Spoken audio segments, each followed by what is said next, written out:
শুভ সকাল। আজ 2রা চৈত্র 1431, ইংরাজির 16ই মার্চ 2025। গঙ্গার পশ্চিম পারে হিন্দু, মুসলিম ও খ্রিস্টীয় ধর্মচেতনার বিরল সংক্রমণে প্রতিষ্ঠিত হয় রামকৃষ্ণ মিশনের প্রধান কার্যালয়।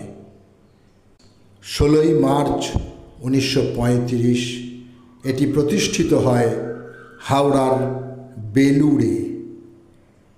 16ই মার্চ 1880 পশ্চিমবঙ্গের বর্ধমান জেলার বামুনপাড়া গ্রামে জন্মগ্রহণ করেন বিখ্যাত বাঙালি ভারতীয় সাহিত্যিক, অনুবাদক, রসায়নবিদ ও অভিধান প্রণেতা রাজশেখর বসু।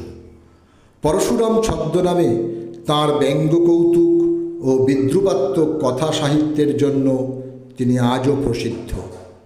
এছাড়াও স্বনামে প্রকাশিত কালিদাসের মেঘদূত, বাল্মীকি রামায়ণের সারানুবাদ, কৃষ্ণদ্বৈপায়ন ব্যাসকৃত মহাভারতের সারানুবাদ, শ্রীমদ্ভগবদ্ গীতা ইত্যাদি ধ্রুপদী ভারতীয় সাহিত্যের অনুবাদগুলির জন্য তিনি ব্যাপক জনপ্রিয়তা অর্জন করেছিলেন। পেটকাটি চাঁদিয়াল, মোমবাতি বজ্ঞা, আকাশে ঘুড়ির ঝাঁক, মাটিতে অবজ্ঞা।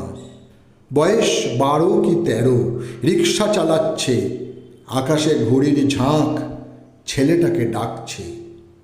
গানটির গীতিকার, সুরকার ও শিল্পী সুমন চট্টোপাধ্যায়। এমনই আরও অনেক অনেক গান তিনি উপহার দিয়েছেন শ্রোতা ও পাঠক সমাজকে। আজ সেই গুণী শিল্পীর জন্মদিন।